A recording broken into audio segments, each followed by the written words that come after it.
আগামী 31 জুলাইয়ের মধ্যে জুলাই সনদ ঘোষণা না করলে 3 তারিখ কফিন মার্চ হবে। সেই কফিন মার্চ থেকে সচিবালয় ঘেরাও হবে। এই সরকারের প্রত্যেক উপদেষ্টার নামে একটা করে কফিন যাবে। যেই উপদেষ্টার জন্য যেই কফিন বরাদ্দ থাকবে সেইটার সামনে তার ছবি থাকবে। অপশন একটা উপদেষ্টাদের জন্য আছে, কারো যদি স্বাস্থ্য বেশি ভালো হয় আগে জানাইবেন, তাহলে একটু কফিনের সাইজ বড় করব। জুলাই সনদ নিয়ে হাজারবার কথা বলতে বলতে ক্লান্ত হয়ে গেছি। এখন যেটা দেখি, বিএনপিও বলে 31 তারিখের মধ্যে জুলাই সনদ লাগবে।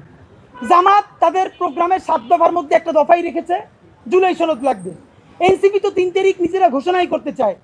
সরকারের আমিরিয়াত সাহেবও বলে যে জুলাই সনদ 31 তারিখের মধ্যে দিতে চাই। তাহলে ভাই জুলাই সনদ চায় না কারা? আমরা। তাহলে তো বুঝি আমরাই খেলে চাই না, আপনারা সবাই চান।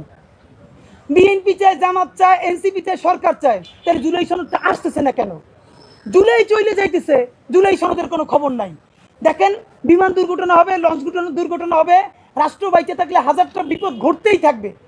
কোনোভাবেই জুলাই সনদ থেকে ফোকাস সরাই ফেলা যাবে না। রাষ্ট্র বিনির্মাণে যে হিসাবের সংগ্রাম, তা থেকে ফোকাস সরানো যাবে না। আপনাদেরকে এক্স্যাক্টলি বলে দেই, সময় আজকে হলো 23 তারিখ, 31 তারিখ পর্যন্ত সময়। 31 তারিখের মধ্যে কিভাবে করবেন আর জানি না, কতদূর গেছেন তাও জানি না। যে কোনো উপায়ে আপনাকে জুলাই সনদ ঘোষণা করতেই হবে। সময় 31 জুলাই।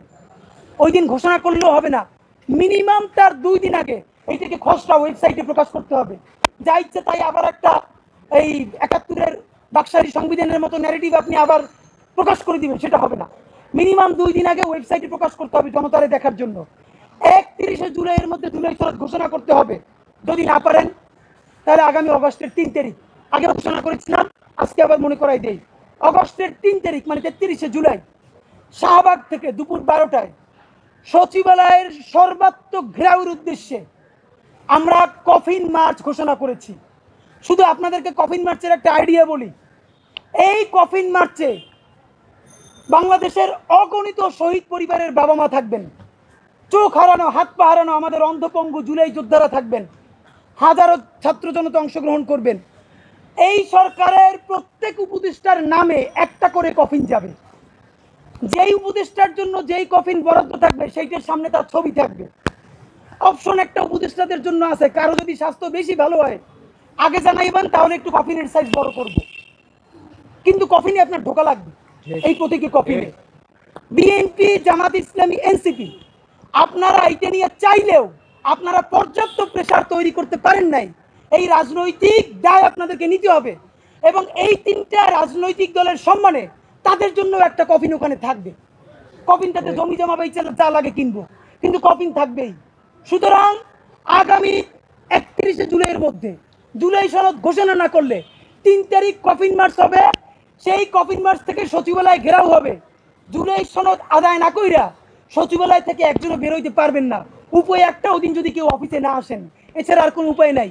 আজকে এইখানে আসার আগে ডক্টর ইউনূস থেকে শুরু করে প্রত্যেক উপদেষ্টার কাছে আমরা এই কফিনে ঢোকার একটা অনুরোধ জানাইয়া চিঠি ইস্যু করছি। সেই চিঠি ইতিমধ্যে আমাদের প্রতিনিধিরা কুরিয়ার করে তাদেরকে পাঠাইছে, কবে পাবে জানি না। এই চিঠিটা আমাদের ইনকিলাব মঞ্চের সদস্য সচিব আব্দুল্লাহ জাবের আপনাদেরকে পড়ে শোনাবেন, তারপরে সংবাদ সম্মেলন শেষ।